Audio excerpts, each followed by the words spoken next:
Olá pessoal, a paz do Senhor, tudo bem? Eu sou o professor Sérgio e sou diácono na congregação de Clube de Campo, uma das igrejas do Ministério de Santo André. Estou aqui para nós conversarmos um pouco sobre a lição de número 7, como tenho feito aí nos últimos domingos, nessa revista que na lição dos jovens está tratando sobre Atos, não numa perspectiva histórica, mas em uma perspectiva do dia a dia do jovem, dos seus desafios. E nós temos uma pergunta que vem norteando os nossos encontros, os nossos bate-papos, as nossas videoaulas. Videoaula essa que do CAPED, está à disposição de você, professor, aluno, a fim de que você possa aprofundar o seu conhecimento e dentro do assunto tratado. E na aula de hoje, a aula de número 7, ela trata sobre um tema muito interessante, que é sobre a maturidade cristã na tomada de decisões difíceis. Nós estamos norteando as nossas conversas em uma pergunta: para que o Espírito Santo me enche? Então, nós já vimos que somos cheios do Espírito para orar, somos cheios do Espírito para ter ousadia para falar de Cristo, somos cheios do Espírito para viver em comunidade.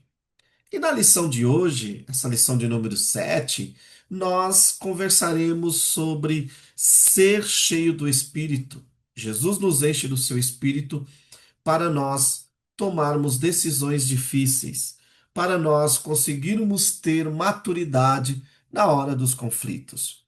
É muito interessante que quando olhamos para a igreja primitiva, muitos de uma forma equivocada, colocam essa igreja como uma igreja que não tinha problema.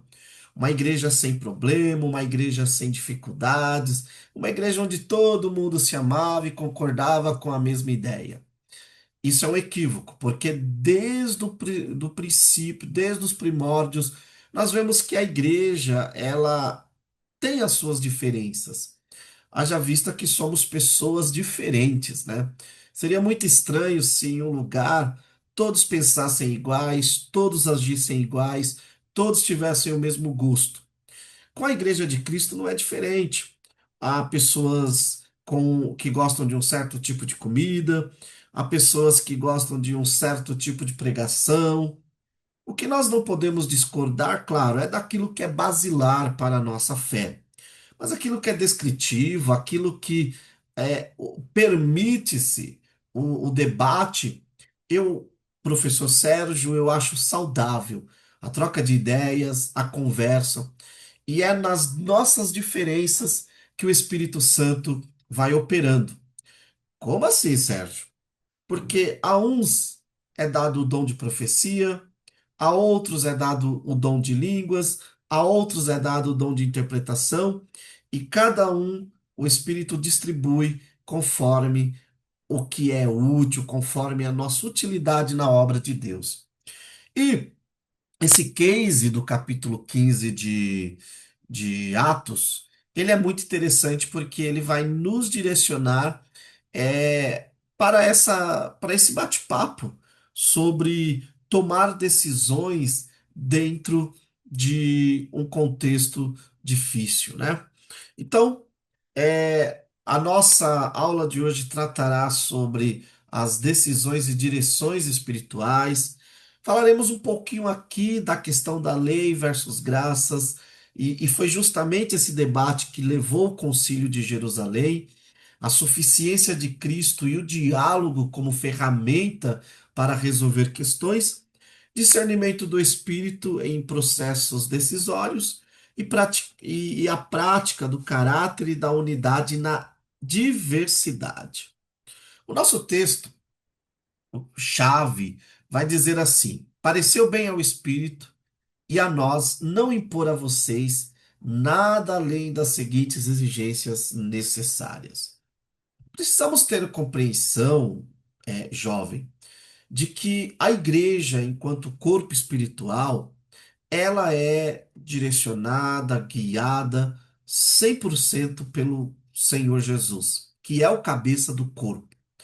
Agora, a igreja, enquanto instituição, organização, numa linguagem mais atual, CNPJ, mesmo que ela tenha a sua prática espiritual, tenha o seu lado espiritual, não esqueçamos que ela foi entregue por Deus à mão de homens, mas que esses homens administrem conforme a direção do Espírito Santo.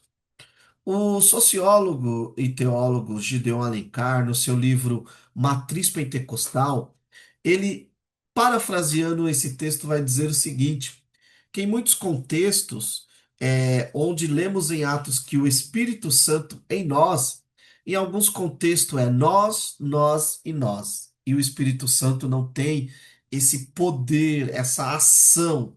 Quando eu digo poder, é o espaço para que ele possa direcionar as atitudes da igreja. E aí, diante disso, fica para nós uma pergunta. Nossas igrejas estão, sim, na mão de homens que o Senhor levantou, mas será que as tomadas de decisões, elas acontecem nessa escala, Espírito Santo em nós? E você, jovem, também nas suas tomadas de decisões, você coloca o Espírito Santo e você, seus pais, os pares que estão envolvidos nessa decisão? Isso é muito importante. Então, esse texto norteador, ele é muito importante para nós, professor, porque ele nos traz aqui como deve ser a nossa tomada de decisão. Primeiro, começar pela direção daquele que conhece tudo. Pareceu bem ao Espírito Santo e a nós. Então, primeiro, é o Senhor que deve direcionar as nossas atitudes, as nossas tomadas de decisões. Depois, avançando aqui, nós vemos o seguinte, que a igreja primitiva, ela entrou em um dilema teológico. No capítulo 15 de Atos, vai narrar a primeira grande crise institucional da igreja. Isso é importante porque, volto a dizer, muitos enfeitam e têm uma visão da igreja primitiva como se ela não tivesse problemas. Mas a igreja primitiva, visível, instituição, como toda igreja, teve os seus dilemas, teve as suas dificuldades. O que aconteceu é que as pessoas que estavam à frente dessa igreja, muitas delas, ou por que não dizer a maioria, tiveram maturidade para compreender e tomar atitudes. E aqui no em Atos 15, nós temos um case muito interessante. O N.T. Wright vai dizer, no seu comentário, na página 626, o seguinte: que o influxo de gentios na igreja começou a gerar controvérsias e conflitos com a igreja como um todo. Por quê? Porque uma facção de cristãos de Jerusalém, que antes eram judeus, possivelmente fariseus, incumbiu-se de visitar Antioquia e ensinar aos gentios que creram que eles tinham de obedecer à lei de Moisés para serem salvos, dando a entender que os homens tinham de ser circuncidados. Fecha aspas. Aqui começou um grande problema. E aí, nós percebemos que essa crise institucional, ela ao mesmo tempo que pode parecer um problema, e foi, se não fosse tratado com seriedade, com oração, com temor, ela também marca uma transição da tradição judaica para a nova aliança.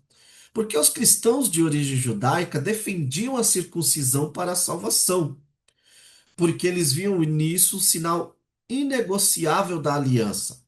Paulo e Barnabé, confrontando essa visão, defendiam a suficiência da obra de Cristo.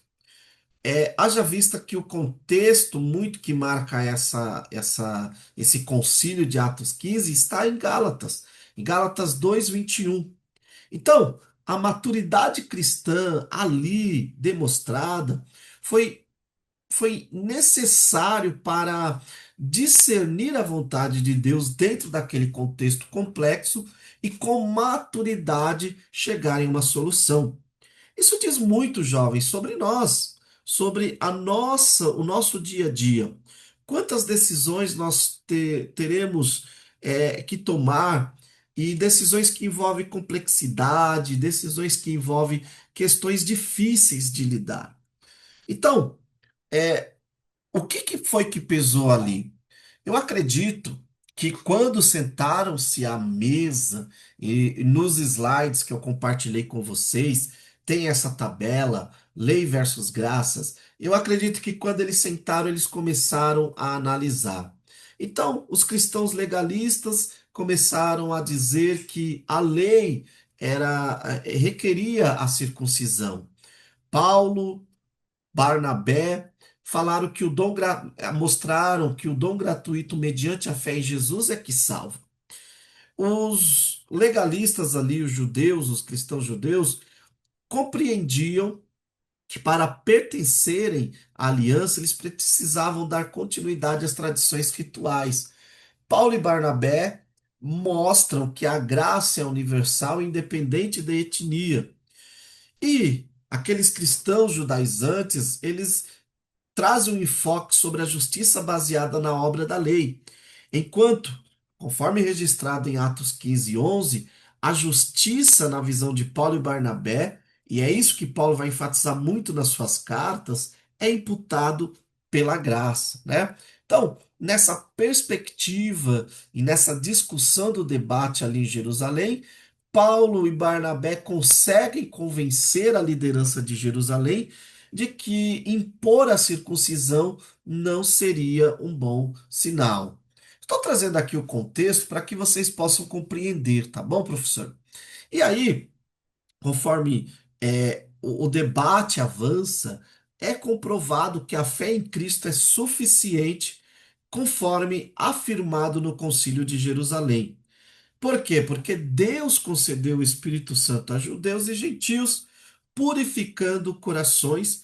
Lembrando que a nova aliança, ela acontece na circuncisão do nosso coração, que é o maior sinal. E em Colossenses, Paulo vai trabalhar melhor esse conceito da circuncisão, uma vez que a circuncisão era o sinal visível de que a pessoa participava da nova aliança. E Paulo vai trabalhar isso em Colossenses, mostrando que agora, na nova aliança, o sinal visível de que a pessoa participa da circuncisão, né? Seria da nova aliança, seria o batismo, né? Então, eu acho muito interessante esse texto de Colossenses 2 do 11 ao 11 e 12, né? Que vai nos falar justamente essa questão de que a circuncisão agora sai de forma e o batismo sai de cena e o batismo entra como esse sinal visível de que a pessoa de fato aceitou a graça, aceitou e faz parte da nova aliança, né? Claro, lembrando que a nossa segurança de salvação, ela vem e ela é mediante Cristo Jesus. Bom, então, o que que nós aprendemos e podemos aplicar para o nosso dia a dia a partir desse contexto? E é aqui que eu falo que as nossas aulas de Atos aqui para os jovens, ela está visando sempre o seu dia a dia, no trabalho, na faculdade, na escola, né? E aí você pode se perguntar como que eu aplico esse case que acontece em Atos 15 no meu dia a dia? Simples. Atos 15, 6 ilustra e mostra líderes ali discutindo, debatendo questões. Volto a dizer, né? A igreja, enquanto corpo visível, Deus deu homens, Deus deu líderes, homens, mulheres, para liderar departamentos, liderar ministérios, isso conforme cada igreja ali estabelece, né? Lembrando que Deus deu essas pessoas para a igreja, não deu a igreja a elas. E essas pessoas, elas, em determinado e várias ocasiões, vão ser vozes divergentes para debater assuntos, né? Assuntos que envolvem coisas e questões importantes para a instituição, para a igreja instituição. E uma coisa que eu acho muito interessante em Atos 15 é que fica evidente que aquelas diversas vozes contribuíram para a tomada de decisões, nos trazendo um insight aqui muito importante de que tomadas de decisões para a igreja devem ser analisadas a partir de vários pensamentos e várias vozes. É como eu disse no começo da aula, esse sonho, esse pensamento de que a igreja primitiva pensava tudo igual, tinha a mesma voz, isso não existe quando você vai para Atos. Em Atos, nós vemos uma igreja que há conflitos, uma igreja que há divergências de pensamentos, até entre seus líderes. Podemos ver isso entre Paulo e Pedro. Paulo e Barnabé, que eram amigos, estavam juntos por causa do jovem João Marcos. Então, as vozes divergentes, elas são importantes para o crescimento da igreja, né? Uma liderança que não quer vozes divergentes, na verdade, não é uma liderança bíblica e saudável. É uma liderança autoritária, uma liderança que não compreendeu que o corpo de Cristo se faz na diversidade de dons e de membros, né? Então, professor, você tem uma oportunidade de mostrar para o seu jovem que às vezes não entende essa divergência dentro do corpo, que é justamente isso que nos faz crescer.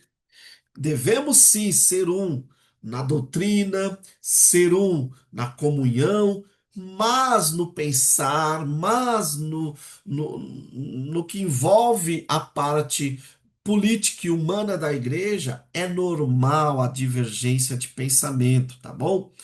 Claro, lembrando que essa divergência não pode levar a uma divisão. Pô, daí entra a maturidade e aí entra a ação do Espírito. Por isso que eu gosto muito do texto que fala que ficou bem ao Espírito e a nós.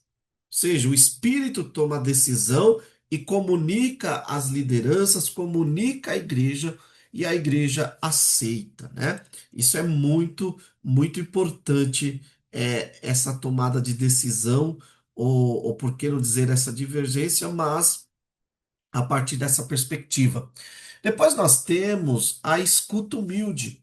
Uma comunidade cristã, jovens cristãos maduros, abraçam o questionamento construtivo e buscam consenso através do diálogo guiado pelo Espírito, né?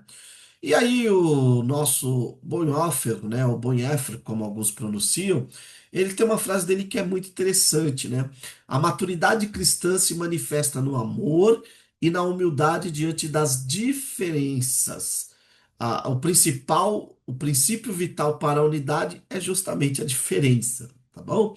Então, no contexto universitário, profissional, no contexto da igreja, defender convicções sem minar relacionamentos é um grande desafio para todos nós. E você, professor, tem a oportunidade de discutir isso com o seu jovem. Tá, mas como que eu consigo divergir, mas sem minar relacionamentos? Aí entra a dependência espiritual, oração, dependência do Espírito Santo, sensibilidade à vontade do Senhor, conhecimento bíblico. E aí nós percebemos que, se acontecer isso, a cooperação comunitária ela será tanto divina como humana, né? É como diz o texto, pareceu bem ao Espírito Santo e a nós. Isso demonstra o quê? Uma sinergia entre a vontade divina e a responsabilidade humana. Deus guia a sua igreja através da coletividade e das diferenças, né? É muito importante isso. Então, o Sérgio tem um jeito de ensinar, outro irmão tem um jeito de ensinar, o Sérgio pensa diferente em determinados assuntos, o outro irmão pensa diferente, e nós temos que sentar, conversar, dialogar, sempre com maturidade e guiados e direcionados pelo Espírito Santo, né? Então, o processo decisório, ele tem uma escala. Primeiro, identificar os problemas. Qual é o problema? Depois, buscar informações confiáveis. E por último, e terceiro, orar, pedindo sabedoria, né? Depois, consultar, dialogar. As partes precisam conversar. Os nossos jovens precisam conversar. E os nossos jovens precisam aprender a escutar não também. Nós vivemos uma época onde muitas das vezes o jovem é só incentivado a ouvir o sim, não aceite o não. E no corpo de Cristo, na igreja, nós devemos nos preparar para escutar muitos nãos. E sim, agir com coragem, com amor, com firmeza, sempre que necessário, para defender aquilo que achamos correto, né? E precisamos compreender o quê? Que essas diferenças fazem parte do relacionamento do corpo de Cristo, né? E o nosso papel é procurar encontrar o equilíbrio a fim de que as amizades sejam mantidas, né? Quantas pessoas perdem amigos por expor pensamentos, muitas das vezes correto, mas da forma incorreta. Sim, às vezes a pessoa está com a razão, mas perde. E aí falta para nós, às vezes, soft skill. E tem um livro muito interessante que chama-se Inteligência Emocional. Muitas vezes falta a nós inteligência emocional na hora de expor as nossas ideias, né? Por isso precisamos, conforme Romanos 12:2, buscar uma mente transformada, uma mente que nos capacite a entrar e a buscar consistentemente a vontade de Deus para tomar decisões, né? E foi para finalizar aqui o nosso bate-papo, a nossa unidade acontece na diversidade, né? E aí nós temos três pontos, né? Primeiro, um ponto teológico, equilíbrio teológico, né? Quantas vezes nós vemos no nosso meio pessoas perdendo a amizade, entrando em conflitos por assuntos que são secundários, né? Nós precisamos deixar um pouco o nosso esse cristianismo influenciado pelo iluminismo europeu ali do século XVI e compreender e voltar às nossas heranças judaico-cristã ali do primeiro século, onde nós vemos que é, não se perdia tempo com debates que muitas das vezes não levam à edificação. O caso de Atos 15 era algo muito importante. Mas hoje nós vemos debates que muitas das vezes não geram muito mais discórdia do que edificação, né? E o cuidado pastoral, a decisão ali de Atos 15 evitou o cancelamento cultural de ambos os lados. Eu acho isso muito importante. A igreja de Jerusalém, uma igreja muito mais, como diz o N.T. Wright, muito mais farisaica, né? E o N.T. Wright não fala isso de forma depreciativa, mas ele fala porque era o contexto dali, né? Era o contexto da ideia ali. A igreja de Jerusalém é uma igreja muito mais composta por judeus do que por gentios. Então, eles entendem aquilo que é bom e olha, isso daqui para nós é importante, então continua. E a igreja já mais gentílica, uma igreja muito mais composta por gentios, compreendeu que aquilo não era importante. Então, nós precisamos ter essa compreensão, o que é importante, né? Então, não houve o cancelamento de nenhum dos lados ali, houve cuidado, houve uma preocupação com o cuidado, né? E o legado para hoje, a igreja, ela cresce na diversidade de dons, culturas, né? Eu gosto muito do texto de Efésios 3:10, que vai dizer o seguinte, né? Que a multiforme sabedoria de Deus, né, se manifesta dentro da igreja. Em outras palavras, e se você ler todo o texto, os anjos, eles aprendem com a igreja o que é a salvação. Porque quando eles olham para a igreja, eles veem pessoas de etnias tão diferentes, pessoas que pensam tão diferente, têm gostos tão diferentes, e a multiforme sabedoria de Deus se manifesta nisso. E aí o professor Saião, ele dá uma explicação para esse texto nessa perspectiva, se é como que é como se os anjos aprendessem com a igreja a multiforme sabedoria de Deus e por que não dizer também o próprio significado de graça. O que é a salvação? A salvação é isso, é a capacidade que só Deus tem por ser o Senhor, de reunir em um único corpo pessoas tão diferentes e fazer na diversidade acontecer a unidade e na diversidade acontecer o nosso crescimento, né?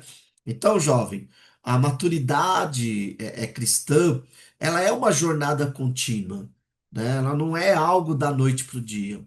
E assim como lá aconteceu no Concílio de Jerusalém, que resolveu aquela crise, a igreja e o crente individualmente continuam a crescer e a enfrentar novos dilemas. E aí cabe a nós avançarmos, confiando na orientação do Espírito Santo, confiando nas decisões complexas que nossas lideranças precisam tomar, né? E tudo isso vai nos fazer amadurecer. E a escadinha para a maturidade é ouvir, orar, dialogar e confiar, né? Então, nós precisamos compreender isso, tá? Sem isso, é impossível preservar a unidade da igreja, né? E eu quero concluir essa videoaula, esse bate-papo, dizendo que o Concílio de Jerusalém demonstrou que a salvação é pela graça, mediante a fé em Cristo, e não pela circuncisão ou as obras das leis. E a decisão conciliar pareceu bem ao Espírito Santo e a nós, ressalta a sinergia entre a direção divina e a responsabilidade comunitária na tomada de decisões. E a maturidade cristã envolve diálogo humilde, escuta ativa e coragem para aplicar princípios bíblicos em contextos complexos, como a vida universitária, a vida profissional, a própria comunidade. E o amadurecimento é um processo contínuo de renovação da mente que acontece quando nós buscamos a vontade de Deus em cada escolha. E assim, jovem, eu espero que você, professor, você, aluno, possa ouvir essa videoaula, possa ir pelo caminho de preparar uma aula discutida, trazer temas difíceis que de repente acontecem no nosso dia a dia e fazer com que os jovens discutam e eles compreendam a importância do diálogo, a importância de ouvir. Quem não ouve, quem não consegue dialogar, não está pronto para liderar, não está pronto para participar da comunidade. Porque a comunidade implica isso: troca de ideias, ideias muitas das vezes divergentes, mas lembrando que o Espírito Santo e nós, primeiro o Espírito, depois nós, devemos sempre tomar a melhor decisão para o corpo de Cristo. Deus abençoe você e até a próxima videoaula, se o Senhor Jesus assim permitir.